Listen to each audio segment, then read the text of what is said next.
What are your expectations? Same, different? Well, Herman's last game, the first 5 innings, perfect.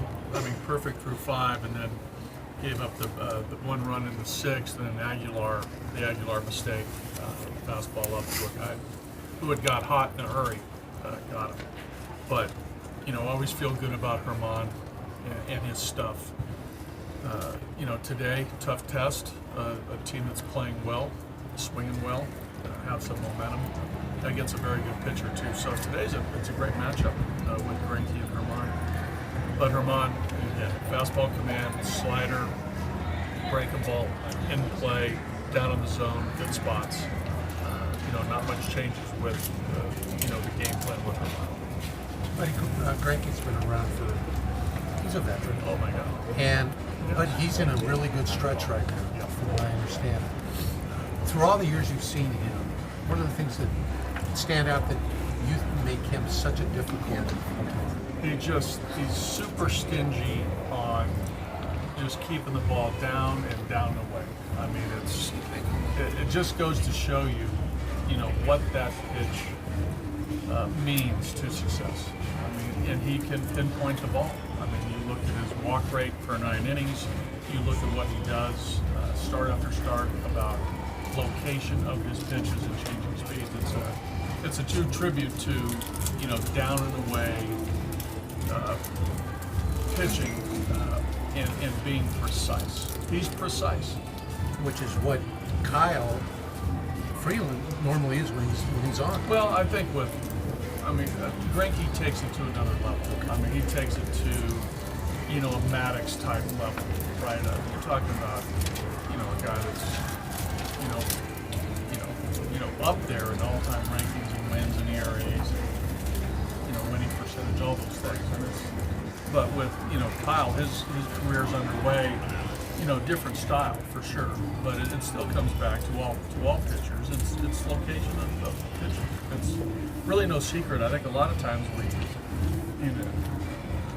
don't simplify it enough, right? I mean, that's just my part. Speaking of Freeland, last night, after looking at the tape now, are you seeing anything other than just the command, the fastball command, not really, location? Kevin, no. Again, I think that his fastball still reading up, 90, 91, which is, his norm. Occasionally he'll pop at 92. But, for me, the ball's just a little bit elevated out over the plate. His strength a lot of times is when he's pitching well inside to righties, hard in on the corner, and the ability to get the ball down the way. In the last couple starts, that hasn't happened enough during the course of his outings. Can you identify with a pitcher like that? Yeah. I mean, that was a lot. That was you, right? Shoot. Yeah. I mean, I have to rely on location and changing speeds. I mean, most guys do. Most guys do because the hitting is, the talent of I think all players. Is such where if you make mistakes, you're gonna pay. Are you gonna pay all the time? No. We saw. I mean, you watch games and you'll see, pitches that are hung, pitches that are right there, and hitters foul them off. That happens. It's hard to hit at times. And other times you'll see, some extraordinary things like, Donaldson's home run against O. I mean, that was a ball. I mean, that's talent on Donaldson's part. Albies hit against O that day was, 4 inches off the ground. So, but, there's 300, plus pitches a game. I mean, all of them aren't going to be located, and all of them aren't going to be great pitches. But, and there's some fortunate things that happen during the course of a game that change the complexion of the game. That's why we play. It's the beauty of the game. Buddy, there have been some, as you've said, and we've seen mislocated pitches that have gone a long way. Is the ball traveling further this year? Does it feel like, A, the ball's juiced, and B, the ball's different? No. And no. I've seen some lengths there. There's some series out there. Yeah. They put in the big league ball in AAA, right? And Yeah. their homers are up like 60%. No. What's maybe there's some. Is there something going on? I wonder. Do you have any theories? I mean, you've had some blister If issues. there is, last- I want to be in that room. When is that meeting? November, December? I want to be in that room and say, hey, we're going to do this year. Who's in that room? I'm not. Who's in that room? Probably Rob, Tony. Yeah. That's about Joe, maybe. Joe, maybe? Yeah. Yeah, who's in that room? If there's a reporter in that room, you're in trouble. Yeah, no reporter.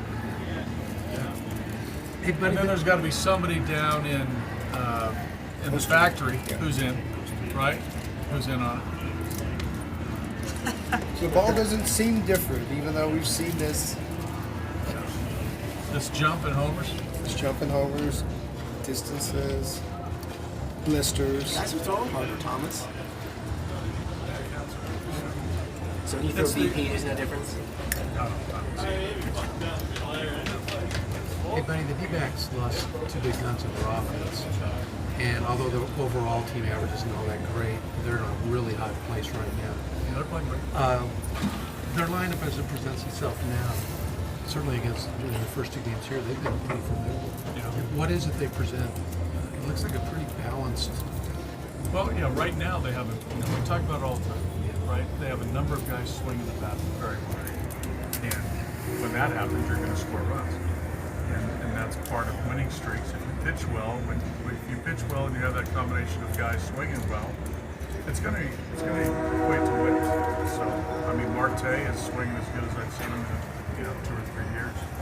Peralta's been fairly consistent. Escobar's a good little hitter when they acquired him. Walker, this kid Walker, we've seen him for a couple of years now. He's got regular playing time. He's swinging well. Yeah, Adam Jones. Yeah. I mean, Adam Jones. Look at what he's done. And coming off of a couple of years in Baltimore, we have not up to speed on the Orioles at times, but I think he's played statistically playing better than he has the last couple of seasons. So, I mean, all that combined, it shows that they've had a good month. Yeah, they lead baseball in extra base hits. They're master. Well, they can run. Sure. I mean, they got some speed. They got some overall team speed. And yeah, they're swinging well. Buddy, when you look at Trevor Story's quality of at-bats in 2018, what stands out to you? I think just overall the laying off the breaking ball, laying off the ball down below the zone. We still see it every now and then, but the 5 weeks of season now, 6 weeks, more laying off the low breaking ball, and definitely laying off the high fastball. The guys that are hitting behind him, have they changed the pitches that he's getting? In other words, I haven't really noticed that. No, I still think pitchers are going to throw Trevor breaking balls and high fastballs, but it's going to be as time goes on. If he takes his walks, and all hitters, whether it's Nolan or some of our other guys, as soon as you start drawing walks, you'll start getting more strikes. That's just sort of the nature of pitching. So also, when you're a guy like Trevor who's established your power production and stuff, is it less likely they make adjustments based off who's behind you, knowing they have to get you out before? I think so.